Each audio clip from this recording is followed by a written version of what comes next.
Welcome to Gumball Love. I'm Melissa Ledger, relationship enthusiast, blogger, broadcaster, and creator of Gumball Love. I dated Mr. Wrong over and over again until I finally discovered a pattern. I was dating Gumball Guys. Sharing this revolutionary concept has created a movement happening all over the world. Your life is about to change because this levels the playing field. It gives you the lens that the most confident women have. You will see the red flags. You'll no longer fall in love with the wrong guy and spend weeks and months or years with someone who's just going to break your heart. You'll gain the confidence to get out of that toxic relationship, get through the breakup, and gain a perspective that gives you the closure you need. Most importantly, you will be happily single, creating the life you were always meant to live, and attract the right person in perfect timing. Welcome to Gumball Love. I'm so happy you're here.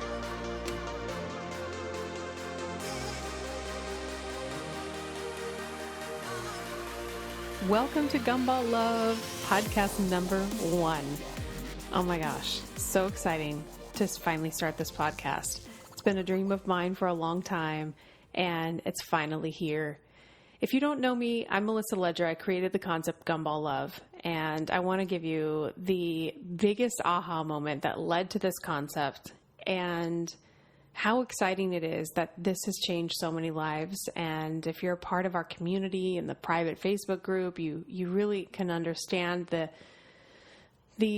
movement that's really happening, the couples that are happening as a result. I think we have a couple of engagements that are just around the corner. I'm waiting for a couple of you to tell me I'm engaged. So I can't wait. I want to come to everyone's weddings for as long as, if I can possibly get there, I'm coming to your wedding, because that is the goal of this. This Gumball Love is going to teach you how to filter out the bad guys and find the good guys so that all of your dates become quality dates. And then it's just a matter of time before you meet the right person. And as you have successes, that is what makes me when I get your messages of, Melissa, you told me to filter out these guys. I got so discouraged online dating, but I kept going. And finally, I met a guy that sees me, that respects me, that cares about me. I don't feel like I have to entertain him. He's willing to do everyday life. He enjoys hanging out with my family. I get it. I see what you've been saying. And I finally found it. That is what I live for. And we're starting to see that happen over and over and over again. And so welcome to this community, because it's going to happen for you.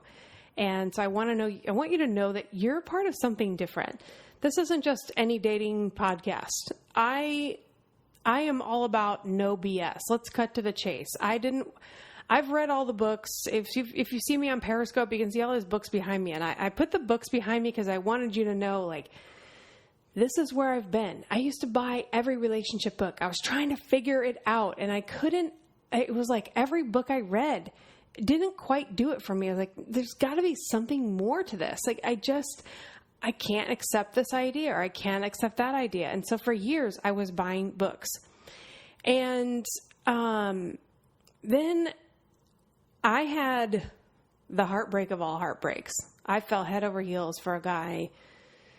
It was back in 2008 was our final breakup. We were on again, off again for over 2 years. And it was like, when you fall for somebody and then it ends, you just think, this is over. I'm never going to find love again. That's exactly what I wanted. And it was just crushing. And I remember after that, I was like, I need help, because it was so toxic at the end, and it was so unhealthy. I was embarrassed, and I really didn't know where to go for help. So a friend of mine told me to go to her therapist, and I went to this lady at first, and she was okay, but she kind of disagreed with everything I said, and I just kind of knew, okay, this isn't the right fit for me. So as a side note, if you go to a therapist and you don't feel like this person makes me think, this person's a great fit, I love coming here, I get insight, then find somebody else. Literally keep going until you find the right fit. it's the best use of your time, because when I found Dr. Stormberg, it changed everything. And I don't say that lightly. It literally changed everything. As I sat in his chair and he said, "Why are you here?" And I said, "I attract the wrong men and I need to know why." And he said, "Okay." And so we started unpacking the baggage and going through it and digging around in the suitcases. And I kept getting epiphanies, and I was like, man, this therapy stuff is not what I thought. I'm getting like answers, and oh, that's why this happens. And now, I get this. And I had all this awareness, and it was just like so many aha moments. And finally I had a clear understanding, and it was, gosh, I can't say enough about it, but in fact, I went 3 times a week. I was like, this is so good. I want to go. I love therapy, but I was still embarrassed that I was going, and I was going over my lunch hour. I was walking there over work, and I would tell everybody, oh, I'm going to this. I'm just going to grab a salad and come back, when I was really like going to therapy and then eating the salad at my desk. Like, that's how I started. And so I hadn't come up with Gumball Love yet. I was just literally in therapy, trying to get over my heartbreak and trying to understand what was going on. And then my sister told me this story about her friend going through a divorce. We'll call her Amy.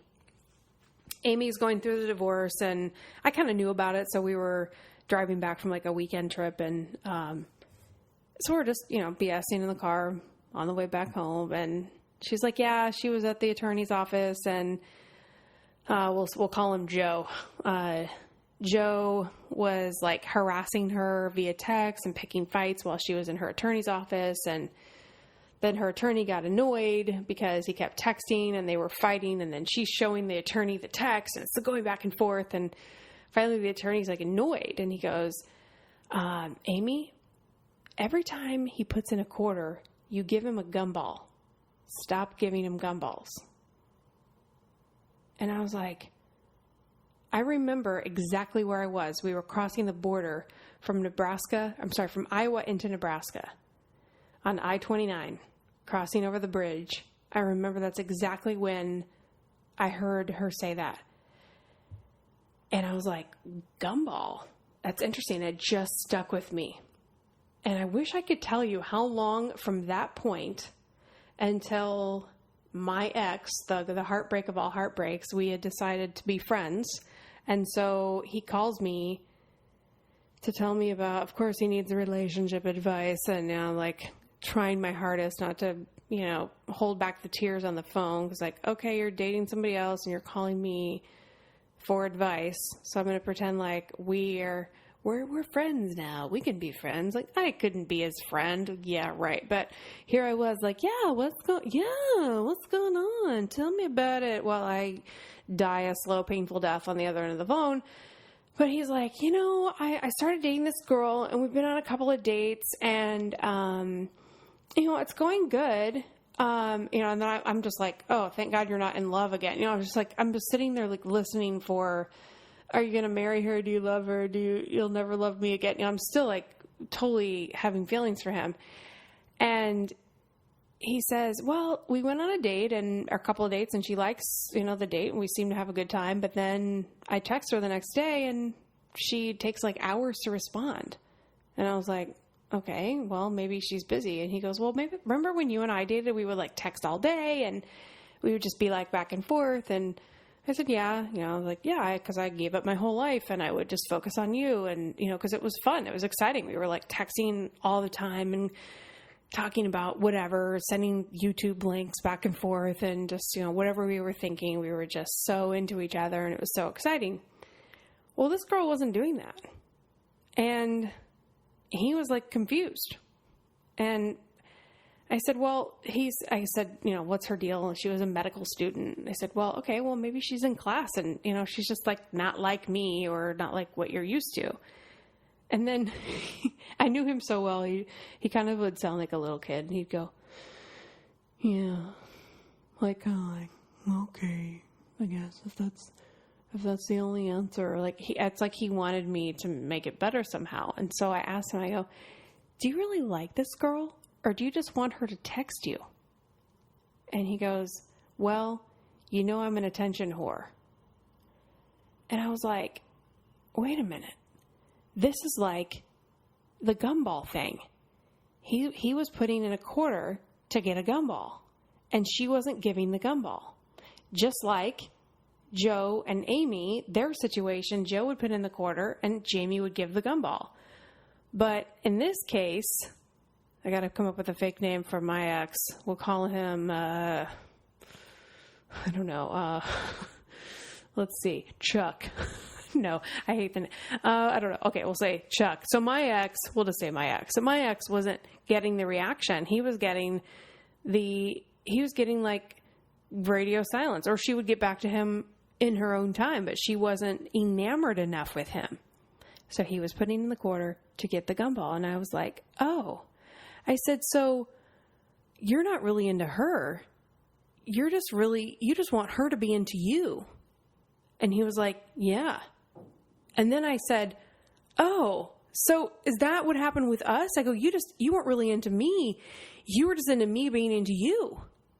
And then he kind of sat there like, because we had a longer relationship. And so, and I remember I was in Dallas. I was in this hotel room. I was traveling for business. And I remember I still had my suit on because I hadn't put on my pajamas. I was like unpacking my bag, and I was what my mom and I call feathering our nest. I was unpacking my suitcase and getting my little nest ready for in Dallas for, work out of there for a couple of days. And, I'm like putting toiletry items away like a spaz. And I remember just being barefoot, walking around on the carpet in the hotel room and like having this energy surge, like, oh my gosh, you weren't into me. You were into me being into you. That's why this didn't work, because I felt like we had this connection, but for him, there would be moments where we felt connected and we knew each other so well, and we could have such a great time together. It was so confusing to me of why he would randomly pull away or start a fight or all of a sudden go silent and disappear. And he was one that didn't cheat, but he would just get very moody or feel like he was 1,000 miles away from me. And I didn't understand, it would literally make me so anxious, because having fear of abandonment issues anyway, when he would do that, it would take all my trust away. I would feel like I can't trust you that you're going to be available to me. And back then I didn't even know what emotionally available meant. I don't even think I used the term, but I would just say like, it feels like you disappear on me.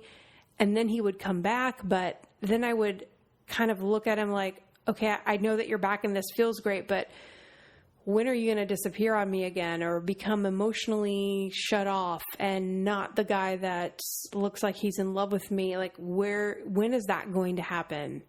And so dating him was always so amazing in the beginning, but then when he would pull away and come back and pull away and come back, it started to torture me. And so we would break up and then we'd get back together, and each time we got back together, I would tell him, look, I cannot deal with that. In fact, one time 1 year went by and he sent me this apology letter saying, I'm so sorry for everything I said to you. I do still care about you. And I was like, oh my gosh, this is true love. Like, he does love me. He's just got to work out these issues. And so there I'd put on my hard hat and I would really get to work and, okay, this is going to work. And we'd have these amazing talks. But I was always waiting for that shoe to drop. And sure enough, it always did. And finally, I had had enough. I was just like, I can't do it anymore. And that's when I went to therapy and started that journey. So the epiphany was with my ex. And then when I thought of Amy, I was like, okay, so her ex was putting in the quarter to get the gumball because he was trying to pick a fight with her, as he wanted her attention even at the end of the relationship.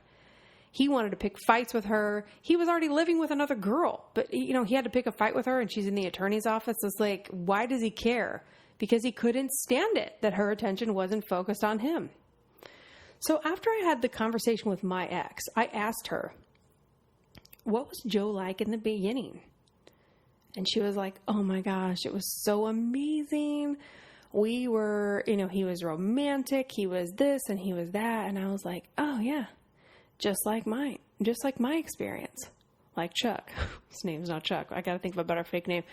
But you know what? I was like, okay, so there's the common thread. And that's kind of like the very beginning of Gumball Love, where I started to realize that attention-seeking men are very intense in the beginning because they get high off of the attention and all the little gumballs that come along the way. And so what are the gumballs? The gumballs are, I call this forever schmoopy, lovey-dovey, all the text messages that he wanted. You know, like think of when he called me, he was really sad because he was putting in quarters to get the gumballs and they weren't coming.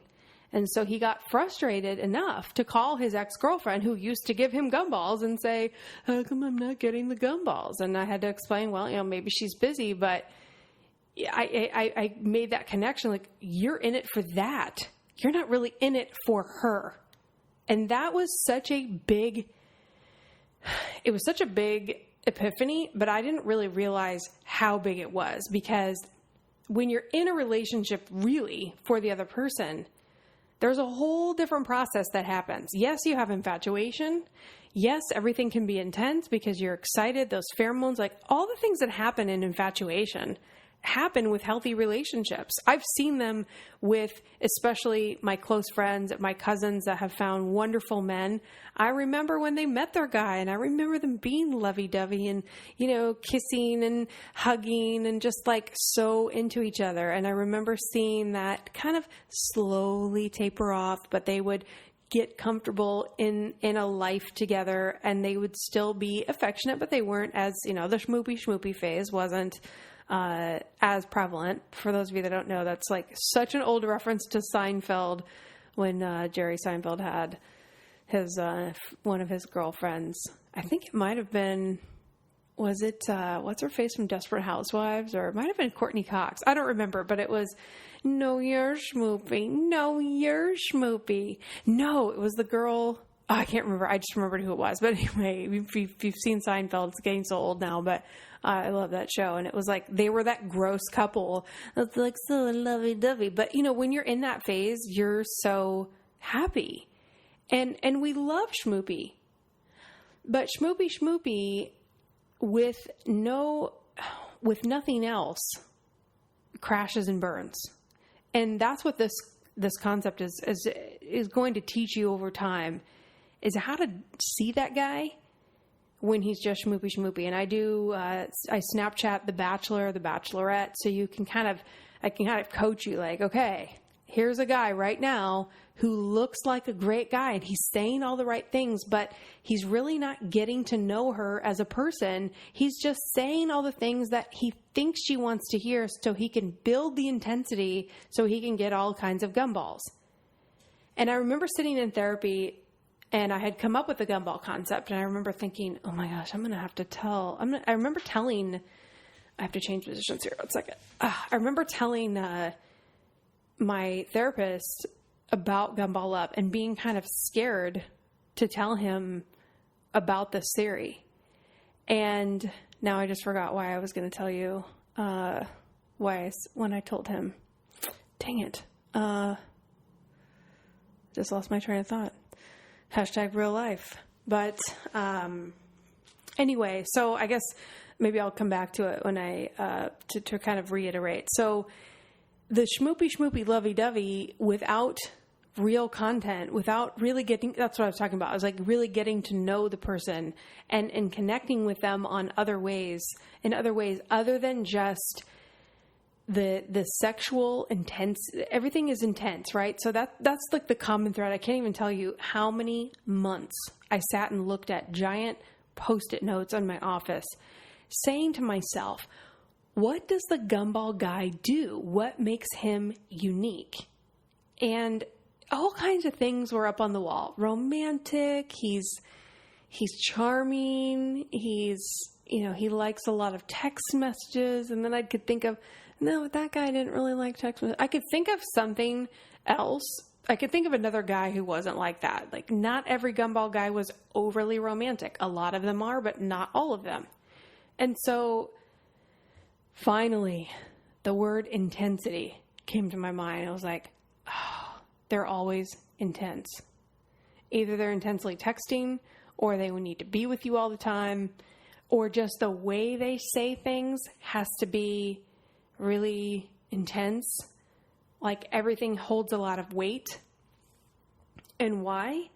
Because they're impatient. They want the gumball. So if they don't make things intense, it's boring to them. So intensity creates a false sense of intimacy. It makes it feel like there's more there than really is. So if you think back to my ex who was like, she's not responding to me. If she were, she would have been feeding him gumballs, which would have made him higher and higher off that attention. And then he's like, oh my God, you're so great. And you're so great too. And it's like, it's all nothing. It's all a bunch of hot air because there's not a real connection being made. But that lovey-dovey stuff is some powerful stuff. You take somebody you are attracted to and you dream about kissing their lips and running your hands through their hair, and you love their teeth and the color of their eyes and their eyelashes are curly and oh my gosh, and his skin, and he just smells so good. Like, you can be in that.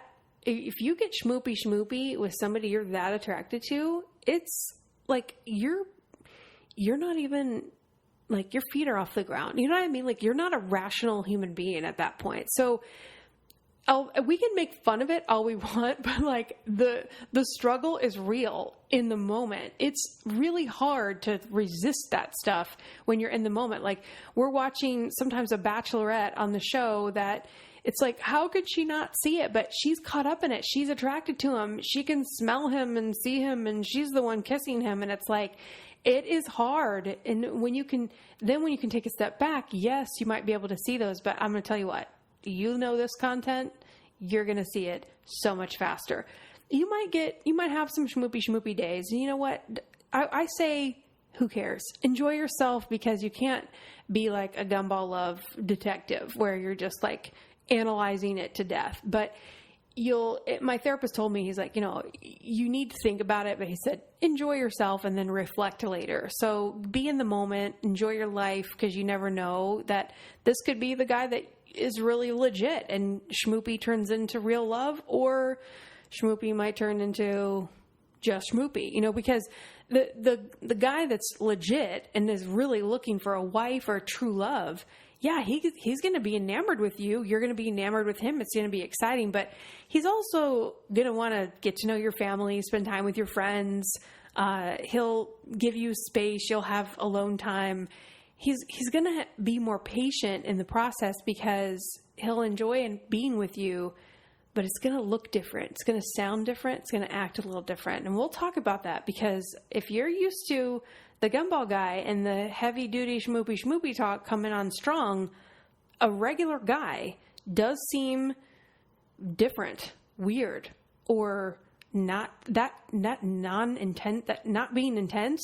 You're going to be like, I don't know, he just doesn't seem, and they're going to be like, he doesn't seem as intense. It's like, I know, because the intensity creates, I remember writing this on my Post-it note, intensity creates a feeling of certainty. This is when you're schmoopy, lovey-dovey, and it's super intense. And if you're like me, you said at least 10 times with 10 different guys, this is the one. This is my husband. Oh my God, I've never felt this way.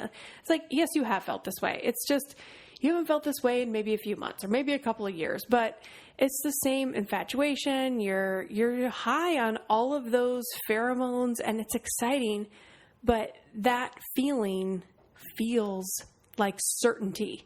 Intensity creates a false sense of certainty, and it also creates false intimacy. It's like the the knockoff version of intimacy. Because intimacy, I'm not talking about sex. Intimacy is that closeness that you feel with your best friend or your sister or your brother, the one that you can talk about poop with. I mean, I always talk about poop. No, I don't always talk about poop, but I always say, like, the person you can talk about poop with, you have intimacy, because that's like the most real thing you can talk about. In fact, one of the bachelorettes, Rachel Lindsay, one of her bachelors said they're on a date. They're like, literally, he's courting her, and he says, yeah, when I go for a run, I get a mile in and then I have to take a poop. And she's like, oh my gosh. She's like, is that too much? She's like, no, it's hilarious.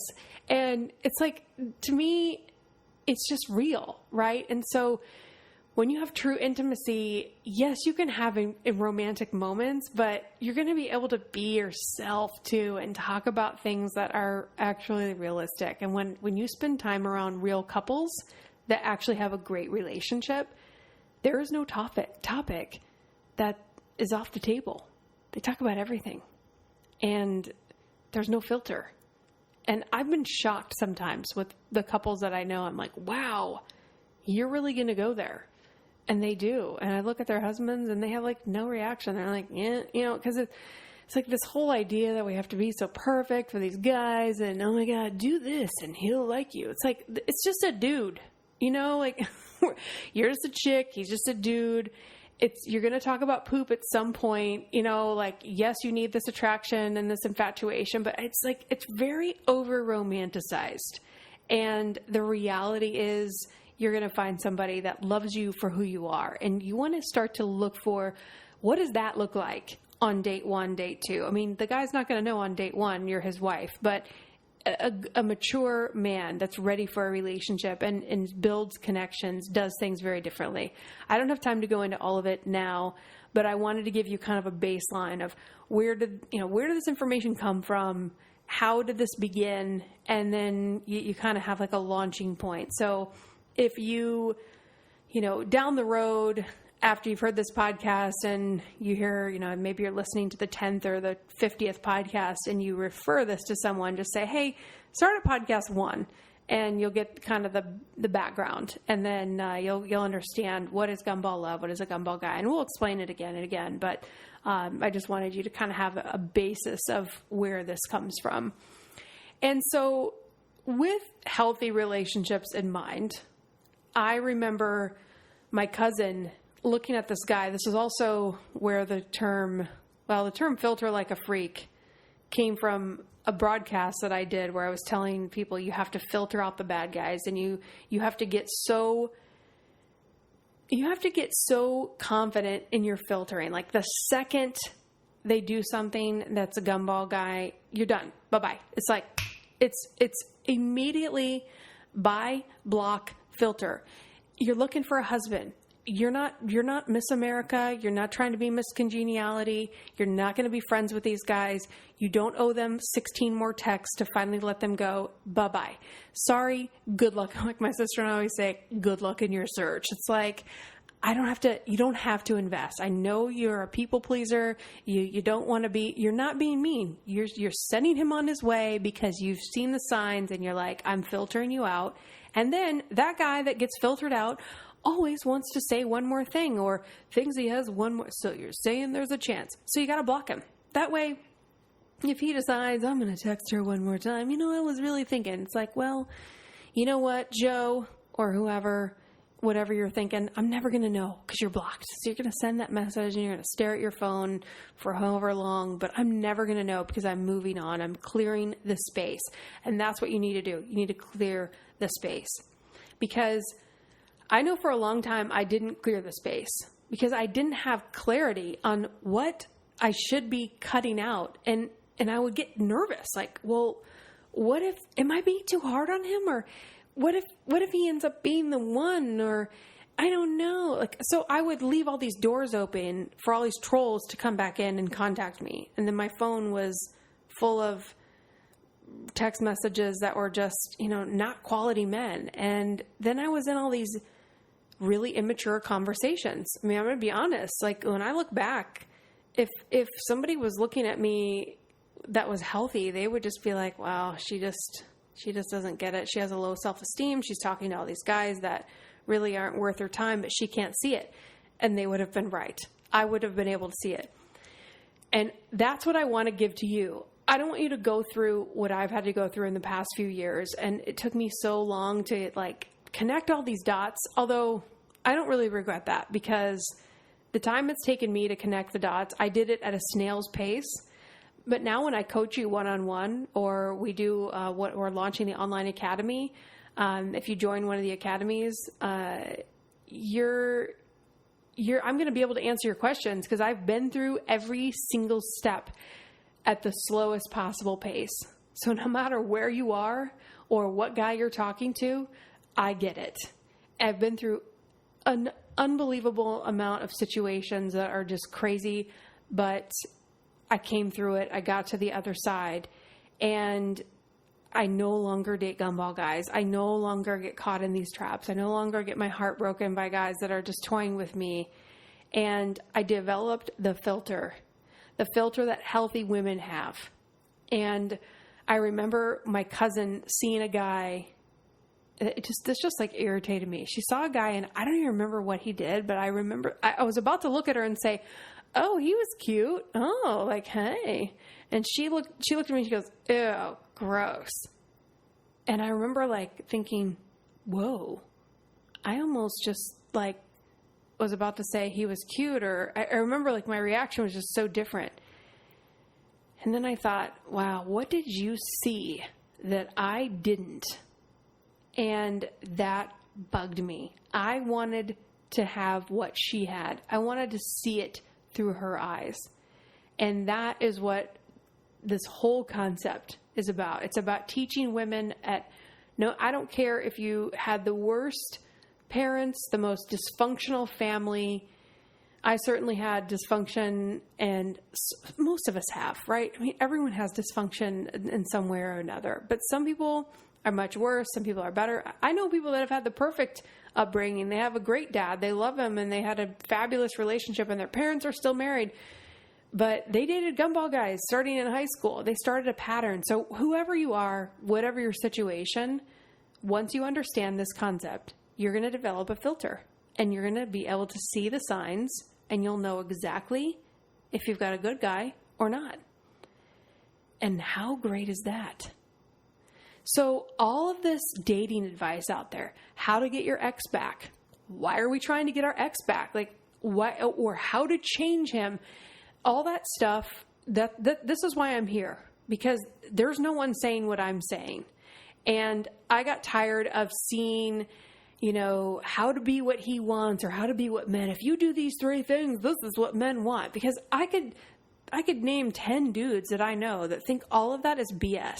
And they're happily married and they love their wives, and they're not perfect, but they kind of gave me a different lens as well to see that as, Melissa, that's BS. And the guy that really cares about you, you're not going to have to do any of that. And so I started unraveling that side of it too. Like, why is this being taught? Why is what's taught to single people or people dating so different than what actually works with happily married people? And that's when I found the John Gottman Institute, thanks to my therapist. He said, I think you should look into John Gottman, who has proven this with peer-reviewed research and case after case. He can predict the outcome of a relationship to 87%. And they tell you exactly what healthy couples have that's going to last a lifetime. And they have it down to, if you read the John Gottman Institute, in fact, I say don't listen to any dating advice. Read books about what makes a healthy marriage.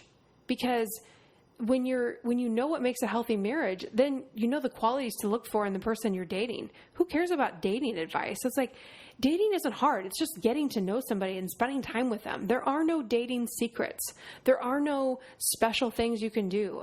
There are people in Batman adult footy pajamas that play video games. They're going to go to a gaming conference and meet another girl who has like Superman footy pajamas playing video games, and they're going to fall madly in love, and they don't have to play any it's not that complicated. You just have to find the person that relates to you, that understands you. And there's somebody for everybody. In fact, I think there's lots of somebodies for everybody. It's just a matter of timing. And so it's like, okay, this isn't that hard. And there are no games. You can't play games. And that's the other epiphany I had. There are no games. There are games, but if you're playing them, I had this epiphany too. If you're playing games, you're hiding. So if you're hiding, you're not mature.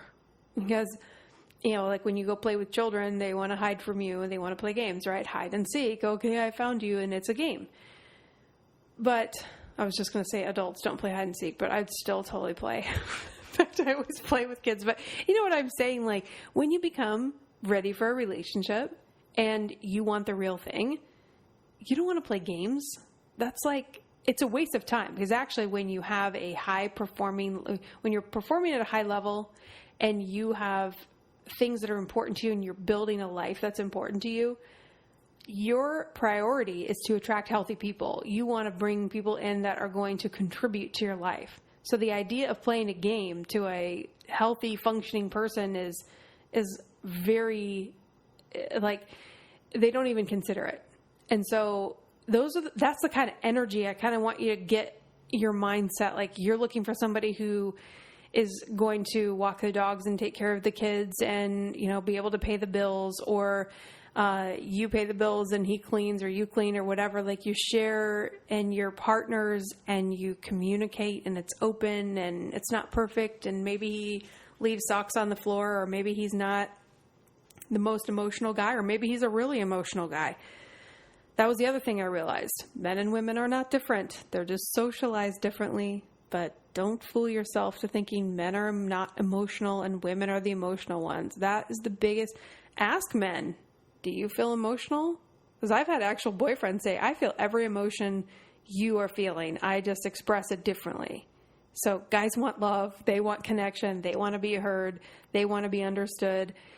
Yes, they may not tear up at, you know, a Hallmark commercial or whatever. Are there Hallmark commercials? I just realized it's kind of an old thing to say, but you know what I mean? Like, or some ASPCA commercial. Maybe they won't tear up, but some of them do. I mean, guys are just as emotional as we are.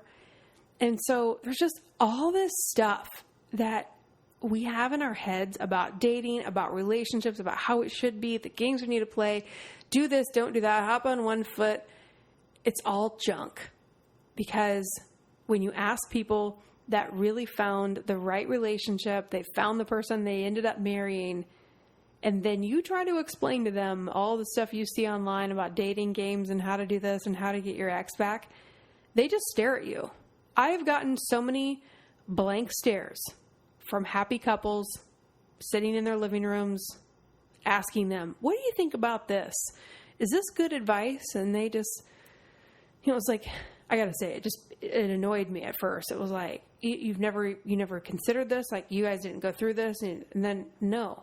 And then I just kept asking couple after couple. This is what I do at wedding receptions. If I see married couples I haven't seen in a long time, like from my childhood, I'll say, hey, you know what I do online? So tell me how you met. And what do you think about dating games? Because for me, it's like an inspiration. When I ask couples that are happily married, or they've been married for like 50 years, what do you think about dating games? And they're like, oh, you can't play games. And then you just listen to their wisdom and go do it. Go ask people that you know. Talk to your grandma, talk to your grandpa, talk to people that, you know, that are older, or even, I don't care if they're 21 years old and they just got married, because you can find your significant other when you're in high school. I know high school sweethearts. They just happen to find each other that early in life. In fact, it happened to one of my cousins, and I hope they don't mind me using their name, but Joanna and Derek. Joanna found Derek in high school, and I remember seeing them together, and I said, you know, I think they were in college or something by that point, and I said, Joanna, I know that people will say, you should date around, and, you know, you should really figure out who you are before you get married. And I said, you know what? It doesn't get any better than Derek. There's not going to be a better guy, a better connection. You don't need more experience. You've got the right guy. And she was like, I know. And the whole family knew. And everybody loved Derek. And they ended up getting married last year. I mean, they were just the right fit. So, you know, not to say that every high school girl should say, oh my God, I've met my husband, I'm so in love in high school. I mean, you know, it's different for everybody. But in that situation, he really loved her for who she was. And it wasn't about, you know, the infatuation phase was long over. So connections can happen at any age.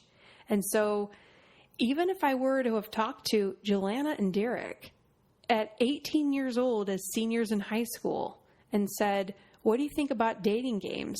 they probably would have had the same blank stare. Like, I don't know. I've never had to experience that. Don't even get it.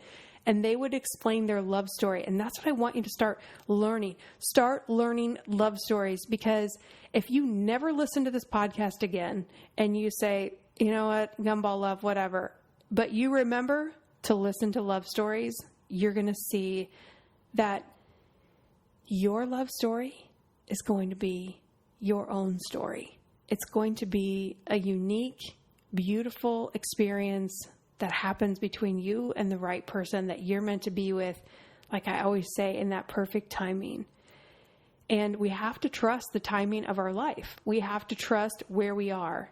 And if you feel like, you know, you're with the wrong guy right now, or you're single, or wherever you are, you're married to someone, you're like, I think I'm married to a gumball guy. Like, what do? I want you to just relax, no matter where you are. Because if your situation is complicated, it's going to be a process. In fact, the next broadcast or the next podcast is going to be about that, about the process of leaving in a very complicated situation. But no matter where you are, it is a process to leave. And I always say, observe. Take time to watch. Because if I would have known my ex that I had fallen so hard for, if I would have known he was a gumball guy, and I could have watched him put in quarters and get gumballs or not gotten gumballs, that would have helped me fall out of love with him so much better, or so much faster than the way I went through it. I went through it and I was so heartbroken and I just missed him terribly. And I just thought, oh my gosh, I lost that big opportunity to be with somebody that I really loved. And now I look at it and go, no, that was not the right situation. We didn't have intimacy. We didn't have a close connection that was consistent, that was unconditional love, where I felt safe, where I felt I could trust, and I could just freely be myself and not have to perform or come up with some different flavor of gumball just to fulfill his needs. I didn't have that. And so, but I didn't know that I didn't have that. And so wherever you are, if you're in a gumball relationship, relax and give yourself the time to observe it and make decisions at your own pace. And if you're single, take time to observe who are the gumball people in your life, friends, family, coworkers. And then just anytime you're like, today I'm at the gym. It happened 2 days in a row where I am focusing on my workout. I've got music in, I'm really focusing, I'm trying to give it my all. And there are certain guys that just want you to look at them. It wasn't even like they wanted me to talk to them or they were interested in dating me or anything. It was just like, I want you to look at me. I want you to see what I'm doing. Like, focus on me, listen to my conversation. It's like all this putting in quarters so I would acknowledge or listen to the conversation or smile, whatever. And it's like, you start noticing all these people just desperate for your attention and for your time. And so you can observe this no matter where you are in life and what stage you are and where you are in your journey. And observation is so powerful. After you listen to this, you're going to go into your life and you're going to feel like everyone is a gumball person. You're going to be like, oh my gosh, everyone I know is a gumball. Everyone that I know. It's like, it's kind of like when you get a car and you think, yeah, I love this car. It's so cool.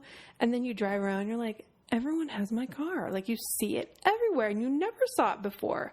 Well, you weren't thinking about it. You weren't aware of it. So I am increasing your awareness to this. And now you're going to see it all over the place. And there is a little bit of a journey in realizing this, because you kind of get pissed off. Like, you start to really see it everywhere. You see it in your exes. But here's the part where, yes, it's very aggravating to realize you're with a gumball person, realizing that they were always trying to get attention and always trying to make it about them versus building a connection with you. But what I love is I wasn't missing out. I know I can look back at all gumball relationships and say, I wasn't missing out. I can have closure with those relationships and know that there was nothing more I could have done, because I can't be new twice or three times, or I can't be new all the time. And they're just always needing that attention and that validation. and we'll get into more of why they need that validation, what's really going on. And because if you're like me, I want to know the why. Yes, we can say he's a jerk, he's a gumball guy, but I'm the kind of person that's like, well, what makes him like that? And why does he need it? And can he be helped? And can he fix himself? And all those questions can be answered. But I wanted to just do a short podcast. We're already at almost 45 minutes. So I wanted to at least keep it. I don't know that any of my podcasts will be brief. I gotta be honest. You might have to come back, but as of now, there's no commercials.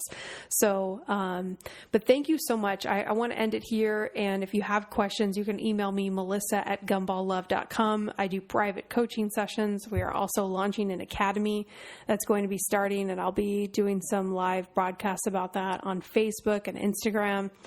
So if you want to dive deep into this, if you're like, okay, I have got to figure this out, and I don't want to end up in another relationship that's going to cost me weeks, months, or years of my life. I've got to get this figured out. Then you can reach out to me and we can book a session. Please join our private Facebook group, because that is such an amazing group of people and really such a great support system to add to your life. So thank you so much. I love connecting with you this way, and I love the intimate feel. It's like we're just hanging out, talking on the phone, and it's just such a cool medium to connect with you. So I just want to say thank you for listening. Thank you for sharing posts. Thank you for your comments, your stories, whether you send them to me on Snapchat or Instagram, or via email, or in our private sessions. Like, I live for your stories, your aha moments. Every comment gets read, and I just so appreciate your engagement with this content. I'm obsessed with your journey as you learn about this. And also, don't forget to share it with someone else that's going through it, whether you share it with one person or you share a post on social media. I want to make this a household name. I want to make this I want to have every girl go, that's a gumball guy. Like, I can't wait till I'm sitting somewhere and someone say, you're dating a gumball guy. And I just want to sit there and overhear their conversation and be like, oh my gosh, because I want everyone to get this. And I really want to change the dynamic. So people stop. I want to make it really hard for people selling this. You've got to be this way for guys, or, you've got to wear your hair like this, or guys like this kind of, you got to have a bigger butt, you got to have big boobs. I want all of that to just seem ridiculous. So if we build this and we share this and we get that all of those lies out of people's heads, and we start making women realize that the right guy will accept you for exactly who you are, and you are already enough. You do not have to jump through hoops and become somebody different, and you can be authentically loved and unconditionally loved, and you don't have to, there's actually nothing you can do to get it. It's just, you've just got to find the person that is on the same page with you, and that's also looking for connection and is not seeking attention, is not seeking those gumballs. And when you find somebody, I will actually end on this. When you find somebody that isn't attention seeking, they're not going to be perfect, right? But they'll be connection seeking. And so that's when you kind of forgive a lot of other things. It's like, well, he may have this or that, but he's actually seeking a connection. He really does care about me. He's willing to invest in my life, and I'm investing in him. And that's when, I get so geeked out, but that's when it's magical, because you're not so focused on if it's romantic enough, but then you start building a real relationship that turns into a marriage, that turns into a family, that turns into children that are raised with authentic, unconditional love, and see that example from their parents, which will be you. Whether you are divorced or maybe you have a child from somebody else, but you can still find that again and develop a strong family unit. And just think of the ripple effect. This is what I think about. I think about, creating families, connecting people that are truly in love. They have children. Those children are raised with authentic love, and they don't ever grow up feeling like they were not worthy. they feel worthy. And imagine raising children with a healthy self-worth. I mean, that is so, it's so rare. It is so rare, especially with social media, the way it is today. And so if we can change that, if we can create a paradigm shift and get people to see what real love really looks like and really expose Gumball love and people seeking attention and knowing those signs and making that mainstream, that is how I believe that we can change the world and we can really bring real love, make real love the fantasy. And we didn't even get into fantasy, but we'll get into that in the next podcast. We'll talk all kinds of, from Cinderella to 50 Shades of Grey, and how that impacts our perception of romance. But my goal is to make real love the new fantasy and show people how incredible it can be, how incredible it is, and highlight that more than something that's fantasy, that's unrealistic, and that perpetuates this false intimacy and this knockoff version that ends up breaking your heart. So obviously I could go on and on. I'm going to stop here. Thank you again for listening. I so appreciate you, and I will see you next time. I love you so much. I'll talk to you soon. Thank you so much for listening. If you like this episode, can you do me a quick favor and leave a review? I want to know exactly how this resonated with you and any aha moments you had. Also, your review helps the success of this show, and it will put it on the radar of someone that may never have heard of it otherwise. If you would like more information or a private coaching session, visit gumballlove.com or send me an email, melissa@gumballlove.com. Remember, focus on creating your best life. Spend time only with those who treasure and cherish you, and know that you have already arrived at being enough. I'll leave you with my favorite quote by Henry David Thoreau. Go confidently in the direction of your dreams and live the life you have imagined. Until next time, I love you so much, and I'll see you soon.